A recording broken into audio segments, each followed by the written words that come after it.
the comfort that almost killed him. Ethan Cross had learned to read silence.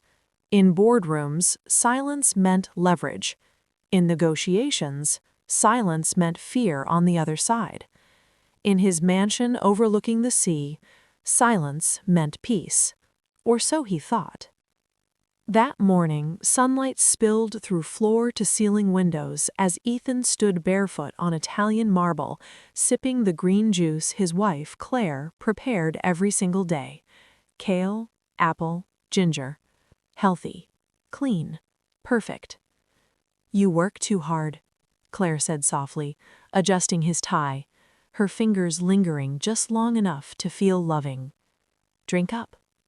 He smiled. He always did. Ethan Cross, founder of Cross Tech Industries, billionaire before 45, respected, feared, admired. He trusted his wife more than anyone alive. She had stood behind him when he was nothing but a brilliant engineer sleeping in his office. She had watched the empire grow. He drank the juice. The dizziness came 5 minutes later. Not strong enough to alarm him, just enough to make the room tilt. Ethan pressed his palm against the counter. "You okay?" Claire asked, already concerned. "Yeah," he said, forcing a laugh. "Just tired." That was the story they had written for him, and he kept reading it. Part 2. The Invisible Countdown. The symptoms grew quietly. Headaches that felt like pressure behind his eyes, hands trembling during meetings, moments where words slipped away mid-sentence. Doctors found nothing definitive. Stress, they said. Burnout. Anxiety. Claire attended every appointment, holding his hand, asking the right questions, nodding at every answer. At home, Ethan began trusting her more. And then there was Daniel, his younger brother, his blood. Daniel had always lived in Ethan's shadow, charming where Ethan was intense, reckless where Ethan was disciplined. Ethan had pulled him into the company out of loyalty, given him shares, influence, power. Family mattered to Ethan.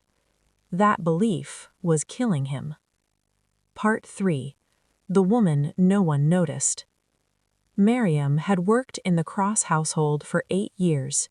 She cleaned rooms that cost more than her yearly salary. She folded clothes that would never touch her own skin. She listened without being seen. People like Miriam learned early. Survival comes from observation. She noticed when the green juice recipe changed. She noticed the pills Claire crushed before mixing. She noticed Ethan's hands shaking more every week. Most of all, she noticed the looks. The looks Claire and Daniel exchanged when Ethan left the room. Not love, not guilt. Calculation. One night, Miriam stayed late, cleaning the study. She heard voices through the cracked door. "He's getting weaker," Daniel said quietly, "but not fast enough." Claire exhaled sharply. "I increased the dosage. By next month." "Careful," Daniel warned. "If he collapses publicly, they'll investigate." Claire laughed softly. "He won't. It'll look natural. Stress. The great killer of men like him." Miriam's hands froze around the cloth. She did not scream. She did not move. She waited.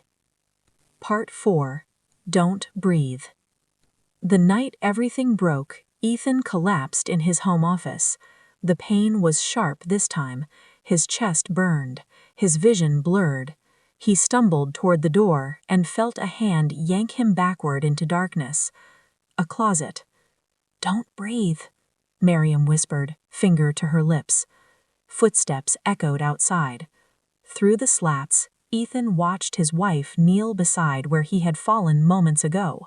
Panic bloomed in her eyes. Not fear, impatience. "He's still alive," Daniel muttered. Claire straightened. "Then I'll make sure he won't be by morning." Ethan's world shattered. Every symptom, every excuse, every lie. Poison, served by the woman he loved, planned by the brother he trusted. Miriam did not wait for his breakdown. She pulled him through the back halls, into the night, into her old car parked beyond the security cameras. "No police," she said, as he reached for his phone. "Why not?" he whispered, shaking. "Because your security chief answers to your brother," she replied calmly, "and your phone tracks you." She threw his phone into a river before he could protest.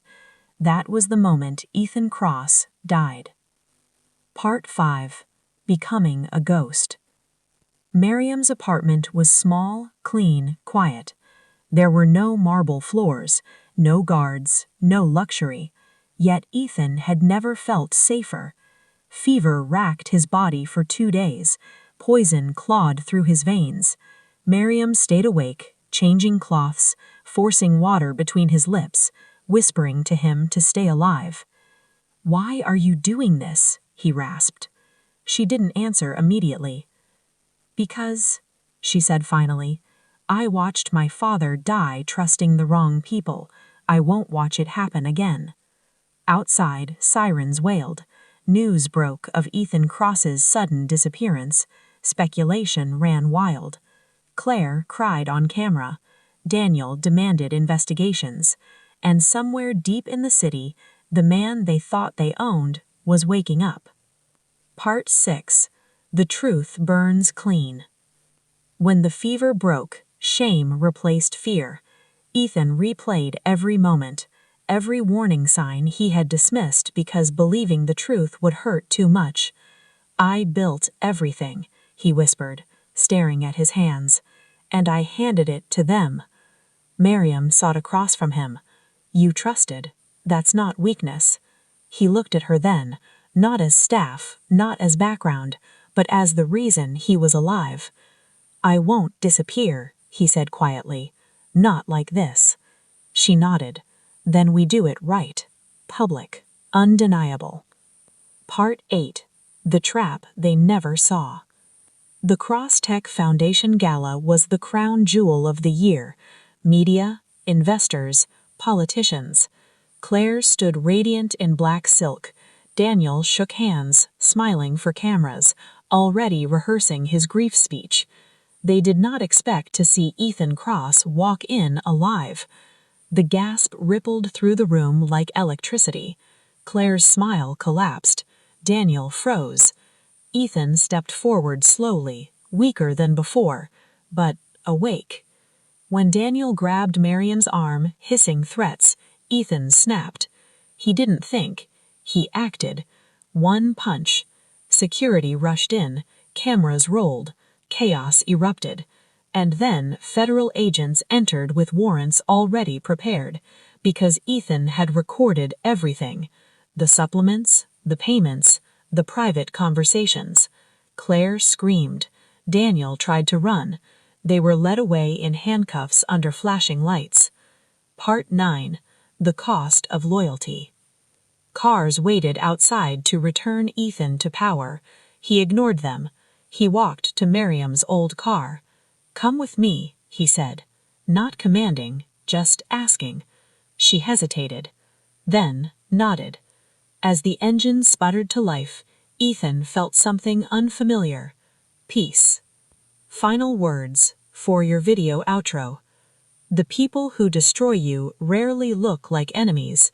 They look like family. They look like love. And sometimes the person who saves your life is the one you never truly saw until everything collapsed.